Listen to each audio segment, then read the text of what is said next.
Amen. Praise the Lord. So ngayong umaga pong ito, ang ating pong babasahing talata sa Biblia ay palagi na po nating naririnig. Simula pa lamang na tayo po ay naging mananampalataya. And I believe hanggang sa ngayon, it is common. At sometimes, kahit ito yung common sa atin na naririnig, ay meron at meron pa rin tayong makukuha na panibagong mensahe o revelasyon mula sa ating Panginoon. So please open your Bible in Matthew chapter 11 verses 28 to 30.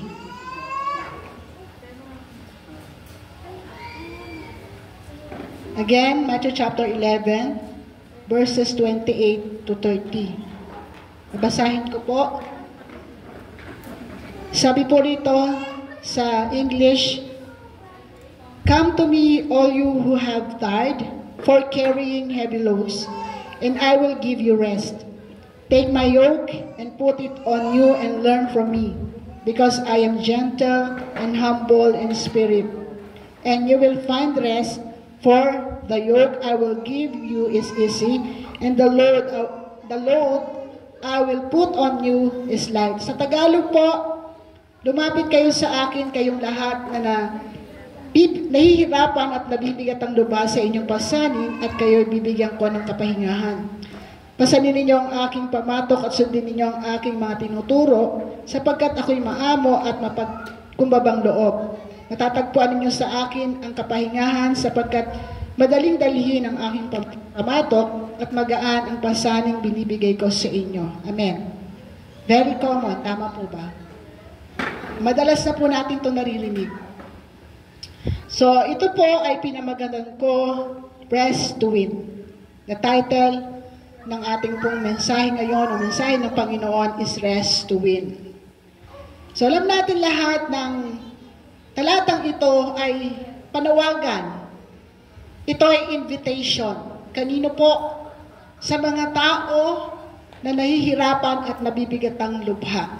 Meron pong 3 puntos na ibinigay ang talatang ito na yun po yung ating pong pag-aaralan ngayon. Una po, sabi po sa verse 28, mabasahin ko po ulit, "Come to me, all you who are tired." Yan. Again, panawagan. Ano po yung unang panawagan na makikita natin dito? Come to God. Amen. Nandyan po ba kayo? Amen. So yung pong panawagan na sinasabi rito, una sa lahat, ang sabi nga ng come to God. Come to me. Mismo ang Panginoon nagsasalita. Sino po yung tinatawag ng Panginoon? Ang sabi rito, hallelujah, "All of you who are tired from carrying heavy loads." Lahat po daw na napapagal, nabibigatan sa kanilang mga dalahin. Admit it or not, sa ating mga buhay, kahit po tayo mananampalataya, actually, lalo na tayo ng mga mananampalataya, talagang tayo po ay dumadaan sa mga matitinding mga load in our life. Tama po ba? Kahit tayo kabataan, kahit tayo ay single, babae, lalaki, wala pong excuse. Lahat po tayo dumadaan. Iba-iba nga lamang po yung load na dinadala natin. Iba-iba nga lang po yung ating mga pinagdadaanan, but the reality, lahat po tayo merong dinadala. Are you with me? Amen. Okay. So, malinaw po na ang tinatawag dito ng Diyos para lumapit sa Kanya ay yung mga nabibigatan sa kanilang mga pasanin. Yung pong pasanin na tinutukoy dito is any kinds of load. Hindi lamang po ito sa pera, pwede pong sa relasyon. Amen. Are you with me? Pwede po dun sa mga trabaho, sa kung ano man meron tayo sa buhay. Any kinds of load ang tinutukoy dito na kung saan ay nagpapabigat sa atin. So, sa paglapit natin sa ating Panginoon, mga kapatid ko minamahal, tingnan po natin, sabi ganon, kapag lumapit tayo sa Kanya, He will give us rest. Amen. Siyempre, pagka tayo'y pagod, talaga ang hanap natin, pahinga, di ba? Ano yung usually kapag tayo pagod sa trabaho? Humihinto tayo. Tama po ba? Umiinom tayo ng tubig. Or kumakain tayo. Or hindi tayo nag-iisip ng kung ano-ano. Why? Kasi yun yung alam nating way para makasumpong tayo ng kapahingahan, literally. So, ganun din po sa ating Panginoon. Ang nais ng Panginoon para tayo ay magkaroon ng kapahingahan sa ating soul, ang gusto ng Panginoon, lumapit tayo sa Kanya. And the promise of God, He will give us rest. Tignan po natin, ano po ba ang Greek word ng rest na ginamit dito? Sabi ganoon, ang Greek word daw po ng rest is anapau. A-N-A-P-A-U-O. Anapau. Nang ibig sabihin po is to rest, to relax, to calm, or to refresh. Yan po yung ibibigay ng Panginoon kapag tayo ay lumapit sa Kanya. Mare-refresh tayo.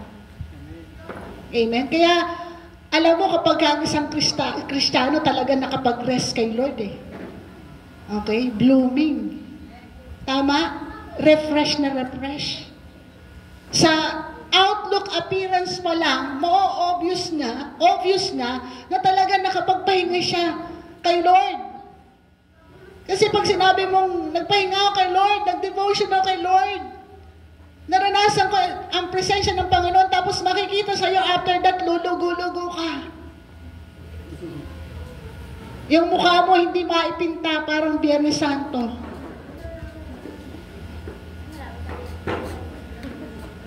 Kasi ang kapahingahan from the Lord, mula sa loob, palabas.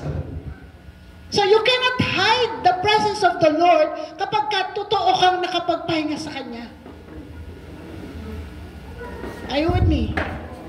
You cannot hide. At hindi mo kayang pigilan, okay, yung pwedeng gawin ng Diyos sa'yo kapag ikaw ay totoong nakapagpahinga. Dahil lumapit ka sa Kanya. Amen? And also, sabi rito, the word anapau carries the meaning to pause, to cause, to desist, or to refrain. In all, sabi ganon, kapag tayo nagpapahinga sa Panginoon, you need to pause. Hindi yung nagpapahinga, lumapit tayo sa Panginoon, pero sige pa rin tayo. Okay? Hindi mo talaga masusumpungan yung kapahingahan na galing sa Panginoon if you're still doing your own way, resting. Minsan nakala natin, ganun lang yung pagpapahinga eh. Pero malinaw po ang sinasabi ng Biblia na kung tayo po ay nabibigatan na sa ating mga dalahin, sabi ganun, lumapit tayo sa Panginoon. Amen? Kanino po tayo lalapit sa Panginoon kapag financially tayo mayroong problema? Kay? Lord. Kapag bigat na tayo, ang dami kung Judith sa ilaw, Judith sa tubig, Judith sa kung ano-ano. Hindi po kay Bombay. Hindi po kay 5-6. Lumapit tayo sa Panginoon. Lord, napibigatan na po ako sa load ko. Ang dami kong Judith. Rest. Amen? Praise the Lord. Okay. So, pangalawa po, ang sabi rito,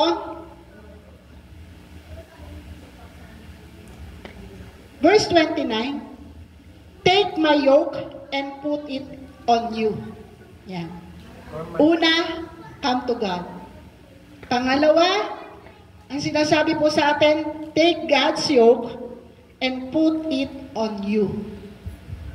Ito po kasi yung madalas nagiging problema natin.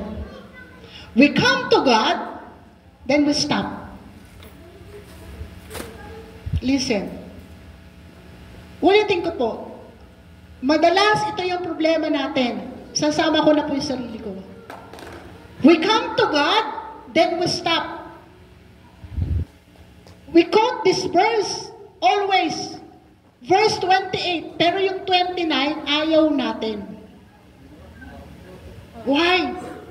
Kasi meron tayong kailangan gawin dito eh. Ang sabing ganon, take my yoke and put it on you. Isuot mo ang aking pamatok. Di ba? Are you with me? Meron tayong gagawin dito eh, sa pangalawa eh. Kaya madalas, kapag lumapit tayo sa Panginoon, but Lord, ganito yung sitwasyon ko, wala pa rin pagbabago. Kasi you just come to God. Pero hindi mo sinuot yung pamatok mula sa Diyos. Are you listening? So ano ba yung yoke dito? Alam naman natin lahat kung ano yung yoke, ano? Pwede po bang paki-flash yung isang picture ng yoke? Yung single yoke only. Ayan. Meron na ba? Yung yoke na single. Yan. So, yung yoke po dito, yung pong nilalagay sa hayop para humila o magdala ng mga mabibigat. Tama? Dito sa batok nilalagay yan. Yan po yung ginagamit ng mga nag-aararo before. Okay? Sinusuot sa mga kalabaw, sa kabayo, kapag ka magbubuhat, yan po yung nilalagay sa kanila.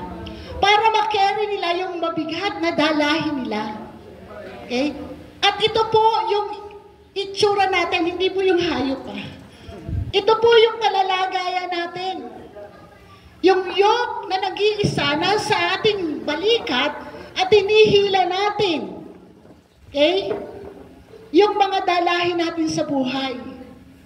Pero gusto ng Panginoon, hindi yung ganyang yoke ang ating isusuot. Ang sabi ng Lord, take my yoke. At nung binasa ko po ito, tinignan ko po yung yoke na, what is the difference between the yoke natin at doon sa yoke ng Panginoon? Paki-flash mo yung pangalawang picture. Yan. Hallelujah. Samahan tayo ng Panginoon. Can you see the difference? Yung unang yoke, yung po yung yoke na suot-suot natin, mag-isa lang.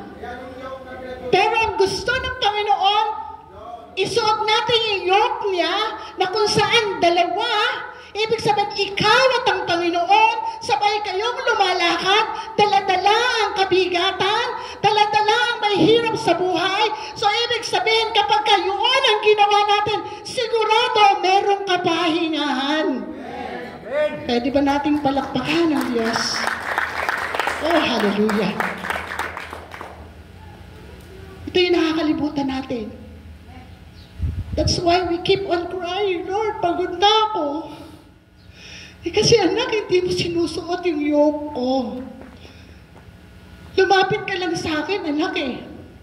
Pero ayaw mo akong pakinggan. Gusto ko isuot ko sa'yo. Gusto kong gamitin mo yung yoke. Kasi ayokong lumakad ka na nag-iisa. I promise you, I will never leave you, nor forsake you. And God is faithful. Kahit sa panahon na nagkakamali ka, bumabagsak ka, nagkakasala ka, never tayong iniwan ng Diyos. Oh, hallelujah. Yun yung sabi ng Panginoon sa akin. Sorry to tell this. Madalas nagyayabang tayo sa Diyos. So dati pakitang kaya ko to, Lord. Hindi mo kaya? Hindi ko kaya. Without God, we can do nothing. And without God, we are nothing. Amen. Are you listening? Hallelujah. Praise the Lord. Sabi rito, ang yoke, hindi po ito yung burden. Hindi po ito yung hindi po ito yung responsibility. Yung nakalagay doon sa yoke, yung Pasan doon, yun po yung burden. Yung yoke is an instrument of God para makarry natin yung burden, yung responsibility. Are you with me? But again, the good news, hindi ka nag-iisa. Dala-dala yung burden and responsibility. God is always with you if isusuot mo yung yoke ng ating Panginoon. And what is the yoke? Pag pinag-usapan natin ang yoke of God. Again, sa word yoke, yung kanina na single, it refers to oppression and hardship. Amen? Ito ay pumapatungkol, kaya tayo nahihirapan sa oppression and hardship. But when we talk about the yoke of God, it's about submission to Jesus' authority. Amen. Kailangan isasubmit mo yung authority mo. Tatanggalin mo yan at yung authority ni Lord ang gagamitin mo. Kapatid, pag authority ng Diyos ang nasa atin, hallelujah. If God is with you, who can be against you? Kahit kamatayan, walang magagawa sa authority ng Diyos. Are you listening?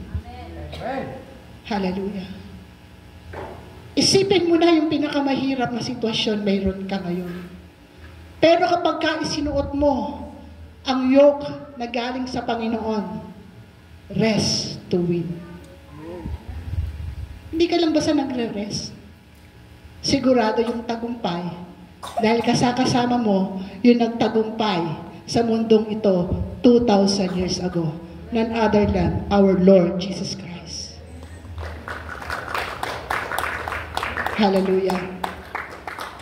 And kanina, world yoke, oppression and hardship, God's yoke, submission to Jesus' authority.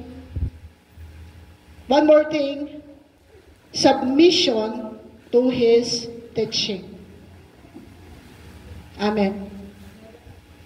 Magsasubmit tayo, pag sinuot natin yung yoke ng Diyos, sa authority ng Panginoon, magsasubmit tayo, sa teaching ng Panginoon, magsasubmit din tayo. Hindi po pwedeng we submit to God, pero tayo pa rin ang nasusunod. So meaning, once na sinuot natin yung yoke ng Diyos, hallelujah, tinanggap natin at sinuot ang yoke ng Panginoon, mga kapatid, kailangan ng surrendered life. Parang walang nag-amen ha. Hirap kasi nun eh. Tama po ba? Surrendered life. Kailangan po talaga ng pagsuko. Kasi you cannot wear God's yoke hanggat yung yoke mo nandyan pa eh. Tama? For example, nakadamit ka ngayon, gusto mong, kailangan palitan yung damit na to. Nakapag-zumba ka na damit, kailangan mong magpunta sa church. Alam mo, nakapag-zumba ka rin, kailangan mo isuot yung pang-church na damit. Ano gagawin mo? Isusuot mo lang ba yung pang-church? Kailangan mong hubarin. Tama? Kapatid, hanggat hindi mo hinuhubad yung yoke mo, hindi mo pwedeng isuot ang yoke ng Panginoon. So you need to surrender everything to God. Surrender. And again, hindi po madali. But by God's grace, posible. Amen? Pagbalin po natin. I-surrender natin, Lord, ito po yung yoke ko. Ito po yung way ko. Wala po nangyayari, palpak pa rin eh. Nahihirapan pa rin ako, Lord eh. Bigat na bigat pa rin ako, Lord eh. Ito na po, Lord. Sinusurrender ko na sa iyo. At tinatanggap ko yung yoke from you. Ito yung isusuot ko from now on. Amen. Amen, church? Amen. Ito yung isusuot ko from now on, Lord. At naniniwala ko, Lord, habang suot-suot ko yung yoke na to, lumalakad ako kasama ka. At naniniwala ko dahil kasama kita, andun yung totoong tagumpay. Rest to win. Amen. Pinagpahinga ka ng Panginoon para hindi manatiling nagpapahinga. Nung lumapit ka sa Kanya, pinagpahinga ka ng Panginoon para maranasan mo yung ginawa niya sa krus ng Kalbaryo 2,000 years ago. Ang sabi ng Diyos, we are more than conqueror. Kumusta yung buhay natin ngayon? Talaga bang we are more than conqueror? Talaga bang nakakalakad na tayo doon? Pag sinabing we are more than conqueror, hindi tinatanggal ang mga kabigatan na yan. Nandyan yan. Amen? Pag sinabing we are more than conqueror, hanggat dala-dala mo yan, nananatili ka pa rin. There's joy in your heart. There's peace in your heart. Hanggang sa makarating ka sa totoong tagumpay ng buhay mo. Kasama ang Panginoon. Are you listening? Rest to win. Hallelujah. Okay, so sabi dito, I just want to read, surrender your yoke and allow Jesus to put His own yoke on us, on you. It means giving Jesus control and letting Him direct your efforts. Na-effort ka, hindi pwedeng wala. It is a partnership between you and God. Pero hayaan mo dun sa effort mo, i-direct ka ng Panginoon. Amen. Huwag kang lumakad mag-isa. Huwag kang dumiskarte ng mag-isa.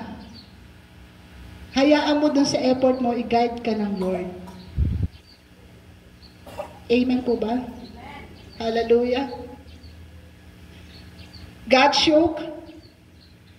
Ang sabi po sa Amplified, sa verse 30, kasi we are talking about yoke, tama? So, jump in doon sa verse 30, kasi meron pa po in between that meron pa tayong isang point na nasa verse 29. So, baba muna tayo ng 30, bago po sa pangatlo. Kasi pinag-uusapan natin yung yoke. Sabi dito, for the yoke I will give you is easy, and the load I will put on you is light. Sa Amplified po, sabi, for my yoke is wholesome. Pag sinabing wholesome, useful, good, not harsh, not hard, not sharp, or pressing, but comfortable, gracious, and pleasant.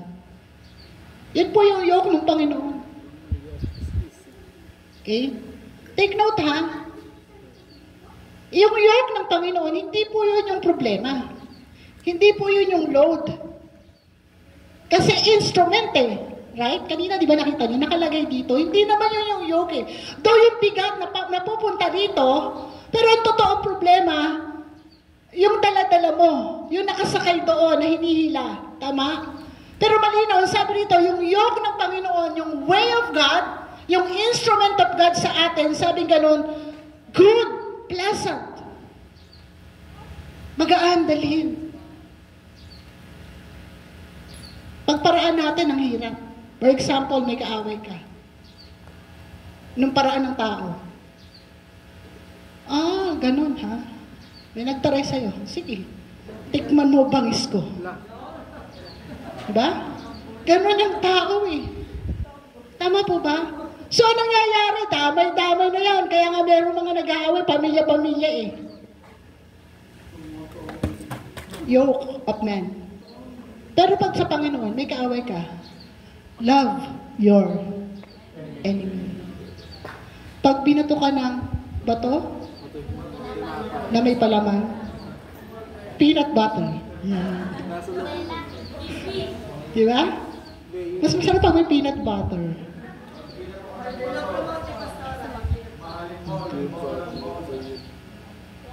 Di po ba? So pag ganun ang ginawa mo, wala na madadagdag na magagalit sa'yo.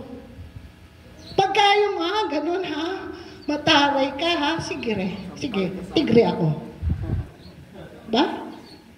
So ngayon, yung isa na yung nakaaway mo, nagsumbong kay nanay, nagsumbong kay tatay, damay-damay na. Pero kapag inaway ka, kain ka muna. Hindi na madadagdagan yung kaaway sa'yo. Unless na lang pag gusto kumain. Awahin ko nga to para pakainin ako. Nakukuha po ba natin? Amen. Amen. So, malinaw po ang salita ng ating Panginoon. We need to use yung way of God sa bawat sitwasyon ng buhay natin. Amen. Kapag pamamaraan natin, kapatid, talagang mabigat. Pero kapag paraan ng Diyos, hindi nagkakamali ang Bible. Sabing ganun, His yoke is easy. Amen. Madali, magaan. Kaya pag sinabi natin, bakit ganun ang bigat-bigat? Baka kapatid, yoke mo pa rin yan. Hindi yan yoke ng Panginoon. Wala ang pera. Ang sabi ng Bible, anong sabi ng Lord?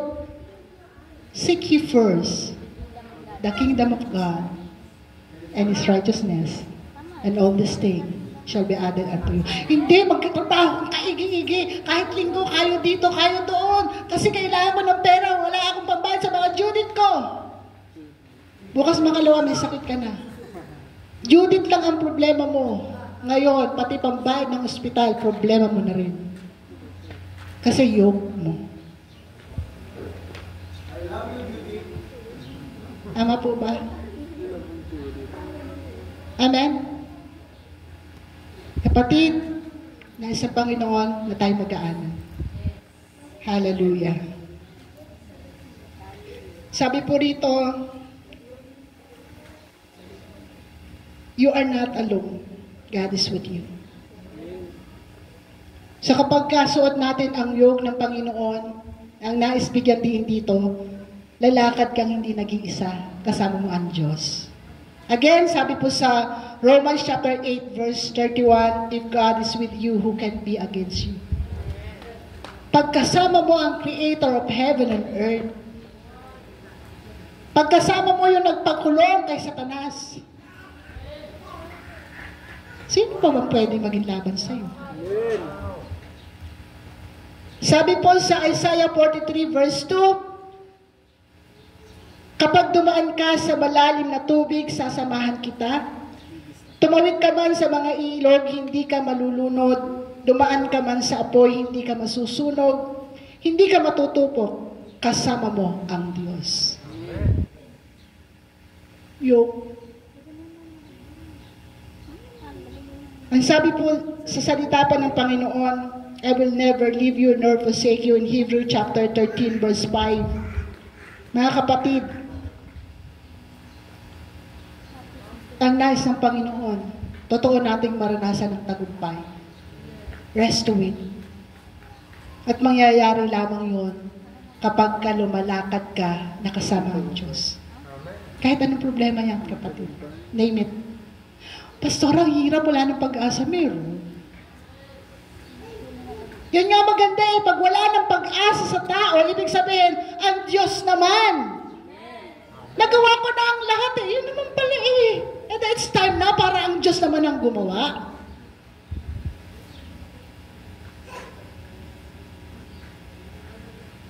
Nakakalungkot, minsan, gusto pa nating ubusin natin ang ating lahat ng alam at lakas bago natin sabihin, Lord, take charge. Pwede naman ngayon pa lang. Amen. Pwede naman nagpapasimula pa lang. Lord, take charge. Kapag nagawa na natin ang lahat, lupay-pay na tayo, lungay-ngay na tayo, lahat na ng uri. Lahat ng salita na pwedeng sabihin, pagod na pagod ka na. Saka pa tayo, Lord, I surrender. Pwede naman ngayon pa lang. isurrender mo na kay Lord. Ibaba mo na sa paan. Kanina, di ba, yung alabaster jar. Diba? Importante yun. Kaya sabi ko, Lord, thank you. Kasi yung mga message ng song. Yung second song kanina, saka yung alabaster. Connected kung titignan natin. Kasi yung alabaster is about the presence of God. It's about surrendering to the Lord. Alabaster, di ba? Yung lahat ng meron sa Kanya, binigay niya, binuhos niya sa Panginoon. Yung halaga noon, 1 taong sweldo ng panahon nila.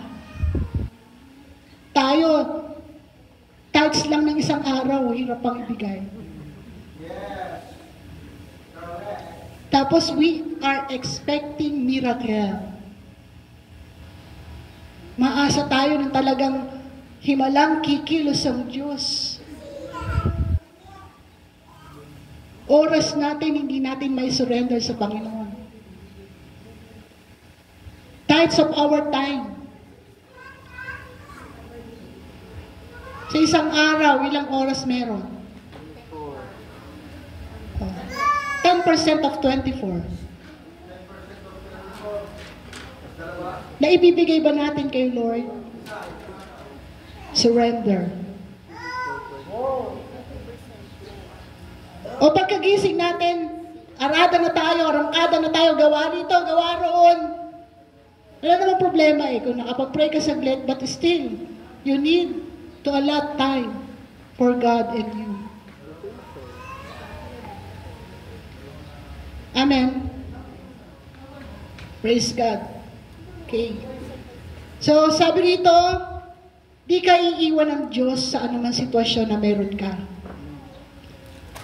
At sabi nga, kahit sa panahon na bumagsak ka, sa panahon na nagkamali ka, nagkasala ka,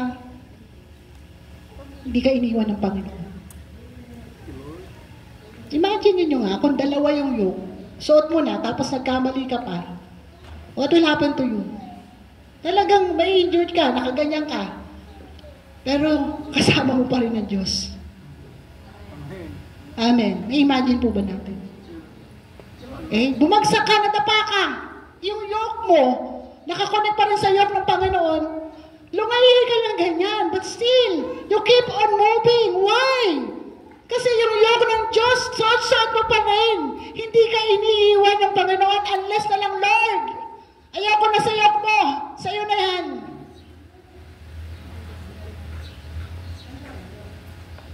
Kaya ako naniniwala sa mga Kristiyano na sumuko sa Panginoon minsan at nagkamali, nananatiling sinasamahan ka pa rin ng Diyos.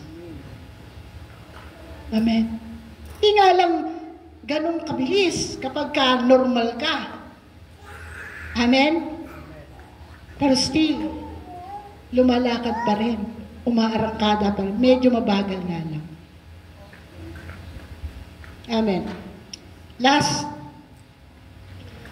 number 3, sabi sa verse 29, second part, sabi po rito, basahin ko po, take my yoke and put in you. Ito po yung pangalawa natin. Pangatlo po, and learn from me. Yung pangatlo, we need to learn from God. Amen. Kanina, sabi ganun, ang yoke po, surrender to God's authority. And surrender to God's teaching. You cannot apply the teaching of the Lord kung hindi mo ito natututunan. Kaya napakahalaga ng learning from the Word of God. Not just reading the Bible, kinakailangan natin yung matuto talaga. We cannot apply the Word of God without understanding the Word. Marami mga Kristiyano, ang daming narinig na preaching. Hinihimatay pa kapag may altar call. Tama po ba? Pero kumustahin mo yung buhay. Talaga bang nag-rest to win? O nag-rest lang? Nakakalungkot doon, baka mauwi sa rest in peace.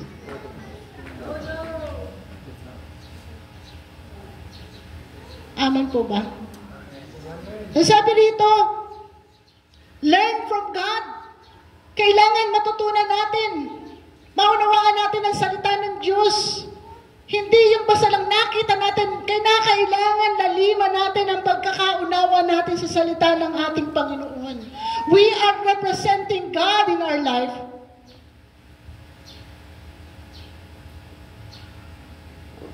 Paano maire-represent ang Diyos kung di mo kayang i-apply ang kanyang salita? Again, without learning the Word, you cannot apply the Word. Ganun po kahalaga.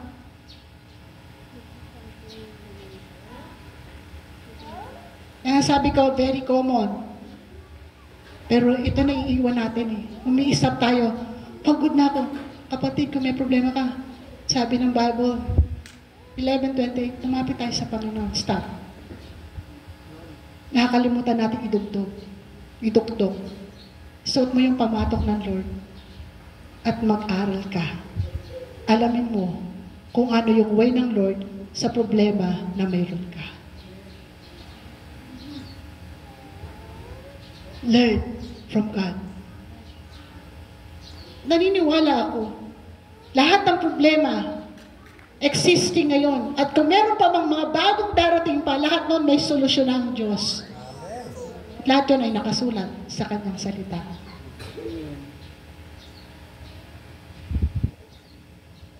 Amen. Purihin ang Panginoon. Hallelujah.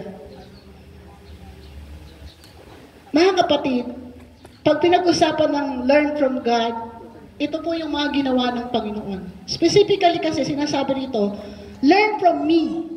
Mula sa Panginoon mismo. Matuto tayo sa Kanya.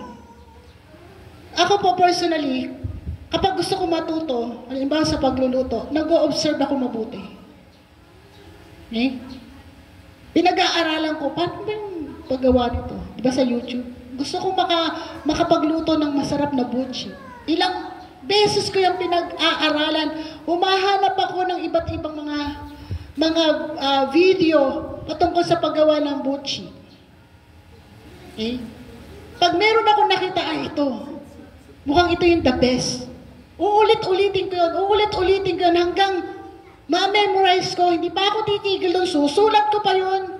Pipicturean ko pa. And then, bibilin ko yung mga rekado niya. At magte-test muna ako para sa akin, sa pamilya ko. Pag okay na, taste. Okay na, okay. Then go. Sa labas naman. Hello? Learn from me. Ibig sabihin, ikaw muna ang makakaranas ng natutunan mo sa Panginoon para maibahagi mo sa labas. Kapatid, hindi ka po pwedeng makatulong sa labas ng ikaw mismo. Hindi mo nauunawaan yung itinutulong mo. Ikaw muna ang unang makakaranas. Ang sabi ng Lord, learn. Sa learning to the Lord ay hindi ito overnight. Talagang it takes time. Quality time with God. Not just time. It is a quality yung talagang ibinigay mo sa Panginoon. Pakikipag-usap sa Diyos. Pananalangin, pagda-devotion, meditating the Word. Alam niyo po ba yung pag-attend sa Sunday? Hindi po. Ganon kalaki yung portion. Pag pinag-usapan ng learn from God. Learning from God is one-on-one. It's between you and God. So without spending quality time with the Lord, mga kapatid, mabagal po ang magiging pagtututo o matututo tayo mula sa Kanya.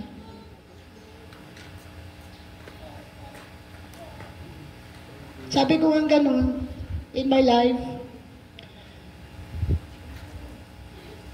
marami akong natutunan, personal talaga sa Holy Spirit. Nag-aaral po ako sa Bible School, nag-graduate po ako. Hindi ko po pinagmamalaki. Pero alam niyo po ba na yung mga ina-apply ko sa paglilingkod ko sa Panginoon at sa buhay ko, hindi po galing sa Bible School. Galing po ito direct from the Lord. Amen. Amen? Yung paggalang,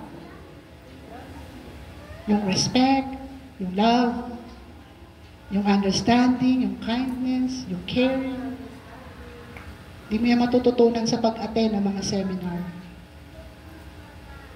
Kaka-idea ka, oo.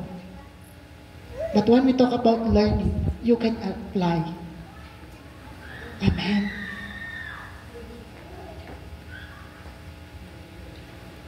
Yung respect sa time, pag oras ng Lord, oras ni Lord. Huwag natin pinaghihintay ang Lord. Are you with me? Lord, ang oras po natin, meeting natin, 9 o'clock. Sige Lord, wait po Lord, mga 10 o'clock. Isang oras lang po ako malilate sa iyo, Lord. Amen. Ang Holy Spirit ang magtuturo sa atin. Siya yung talagang number 1 teacher natin. Praise God sa mga ginagamit niya, mga lingkod ng Diyos. Pero mga kapatid, ang best teacher natin, walang iba kundi ang banal na Espiritu. At mararanasan mo yan sa pakikipag one-on-one sa Kanya. Your quality time with God.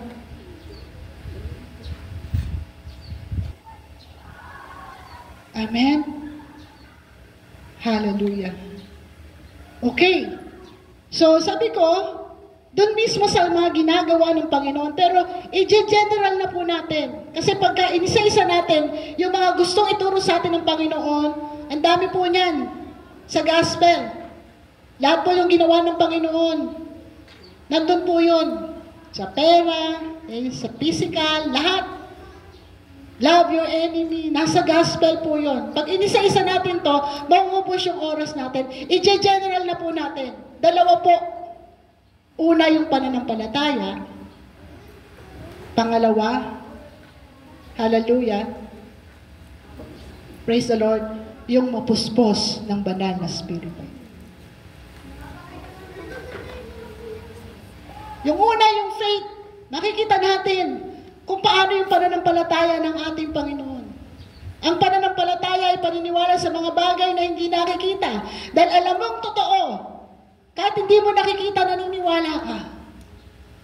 Dahil naniniwala ka, magpapatuloy ka kahit nahihirapan ka. Like what happened to our Lord Jesus Christ. During that time na siya nanalangin sa Gethsemane, a garden. Siya po yung malapit ng ibayubay sa krus. Alam niya na kailangan niyang gawin yon. Hindi po pwedeng hindi para magkaroon ng kaligtasan ng mga tao. Pero bilang tao, hirap na hirap siya. Ayaw niya. Amen. So anong ginawa niya? He cried to God, to the Father. Sinabi niya kung ano yung nararamdaman niya. Naging transparent siya. Ama, ayoko na nito. Ang hirap nito. Sa flesh, ha? Sa katawan niya, ha? Kung maaari po, Ama, tanggalin mo sa akin yung sarong ito. In short, pwede bang wag na lang akong mabayubay sa krus? Ano po yung ginawa ng Panginoon? Hindi doon natapos yun eh. But not my will. Your will be done. O ganun din tayo, madalas umaayaw tayo eh. Tama po ba? Kasi we are in flesh. May laman tayo, may flesh tayo, nandito pa tayo. Pero kung yung faith ang pagaganahin natin, hindi. Ang sabi ng Panginoon eh, ito eh. Nakakapagpatuloy ka. Dahil sa pananampalataya, tinanggap mo mula sa ating Panginoon. We need to use our faith. Mga kapatid, general na po ito ha. God willing sa mga susunod, pwede nyo pong i-Bible study. Sige nga, baybayin natin. Ano ba yung ginawa ng Panginoon? Kasi learn from me eh. Tama po ba? Sa pagbibigay, ano ba yung tinuturo ng Panginoon? Ano ba yung ginawa ng Panginoon? Sa pagtulong, ano po ba? Sa mga may sakit, ano po ba? Sa relasyon, ano po ba? Learn from God. Learn from Jesus. So pangalawa po, ang sabi nga ng filled with the Holy Spirit. Hallelujah. Kinakailangan mararanasan natin araw-araw na tayo po ay napupuspos ng banal na Espiritu. Hallelujah. Bakit po? Sapagkat ang kapuspusan ng banal na Espiritu ay kapangyarihan. Power. Amen? Hindi natin po pwedeng mapagtagumpayan ang bawat sitwasyon na meron tayo kung wala tayong power na galing sa kapangyarihan ng banal na Espiritu. Not by might nor by power, but by the Spirit of God. Yung power na meron tayo bilang tao, limited po yan. Pero yung power na galing sa banal na Espiritu, kahit yung mga imposible, nagiging posible.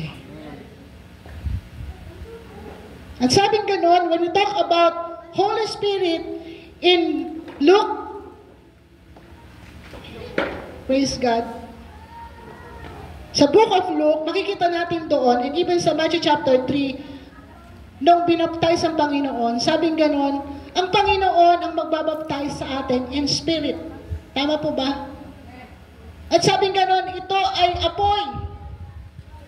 E pag sinabing apoy, ito po ay kapangyarihan. Ano po yung nagagawa ng apoy sa ating mga buhay? Literally.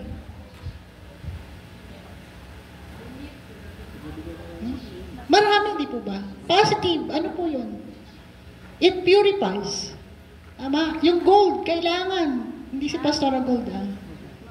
Yung gold kailangan padaanin sa apoy para talagang makita yung genuine na gold. Tama po ba? Ano pa? Pagka merong apoy, meron nga pong kwento, merong isang church na nasusunog. Kwento lang po ito, hindi po ito totoong pangyayari. Meron isang church na nasusunog. Tapos, merong isang tao na kung saan ang tagal-tagal nang iniimbitahan, hindi nagpupunta sa church. Pero nung nasusunog yung church, nakita yung tao na yun. Sabi ganun, bakit nandito ka? Tagal-tagal ka namin inaaya. Kasi ngayon ko lang nakita nag-aapoy. May apoy yung church. So ano yung connection? Kapatid, kapag ang isang iglesia ay nag-aapoy sa presensya ng Diyos, yung mga tao sa paligid natin kusayang pupunta. Are you with me? Kasi meron silang nakikitang kakaiba. Anong meron doon? Anong meron doon sa taong yun? Bakit ganon? Binugbog na ng asawa, nakangiti pa rin. Bakit ganon? Punong-puno na ng problema. Hallelujah, praise the Lord pa rin. Bakit ganon? Inaway na. Tinutulungan pa rin yung umaway sa kanya. Bakit ganon?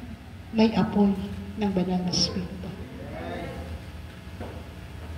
Ang mga kapatid ko minamahal, sa ating mga buhay, simple lang gusto ng Panginoon sa atin. Gusto niya talagang magkaroon tayo ng kapahingahan. Pero hindi lamang basta magpahinga. Rest to it. Dito po ako magtatapos. Tignan po natin, pansinin po natin, yung verse 28. Balik po tayo doon sa verse 28. Sabi rito, "Come to me all you who are tired, for carrying heavy loads, and I will give you rest." The word give. And, doon po sa verse 29, sabi rito, "Take my yoke and put it on you and learn from me, because I am gentle and humble in spirit, and you will find rest." Give rest, find rest. Ano yung difference? Nung binabasa ko to, Lord, yung una, sabi mo, I will give you rest. Si Lord ang magbibigay ng rest. Tama? Kapag lumapit tayo sa Kanya. At dito sa pangalawa, sa verse 29, kapag sinuot natin yung yoke ng Panginoon at natuto tayo sa Kanya, sabi nga, ikaw na mismo, you will find rest. Hallelujah! Ano yung pagkakaiba, kapatid? Nakikita po ba natin to, the difference between I will give you rest and you will find rest? Ibig sabihin, kapag suot mo yung pamatok ng Panginoon at ikaw ay nagpapatuloy na suot-suot ang pamatok ng Panginoon, kapatid, hallelujah, automatic na yung kapahingahan magpo-flow sa'yo dahil alam mo na ang kapahingahan ay kasama mo. You will find rest. Ikaw mismo. Lord, pagod ako. You will find rest. Anak, suot mo yung pamatok ko. Natuto ka na eh. Amen. Mga kapatid, hindi ko po alam ba't ito yung message ng Lord, pero one thing for sure, alam ng Lord ang sitwasyon ng bawat isa. At unang-una na po ako doon. Na alam niyo po, habang inaaral ko to, tumutulo talaga yung luha ko. At habang pinapakinggan ko po yung song na papakinggan po natin ngayon, nais ko po na meditate po natin yung message na yun. Kung pagod ka, dahil ang bigat-bigat ng dalahin mo, it's time for you to decide. It's time for you to surrender. Amen. So again, magpapatugtog po tayo ng song connected po sa message na yun. Makipag-usap po kayo sa Panginoon. Habang inaawit to, habang nakikinig kayo, it's between you and God. Tapos na po ako. I let the Holy Spirit move into our midst. Kayaan po natin ang banal na Espiritu ay patuloy na mangusap sa atin. Hallelujah. Hallelujah. Sige po, pwede po bang pakiplay natin? And please, mag-focus po tayo. Don't be distracted ng bata or anything na nakikita natin. It's between you and God. At naniniwala ako mangungusap ang Diyos. Hallelujah.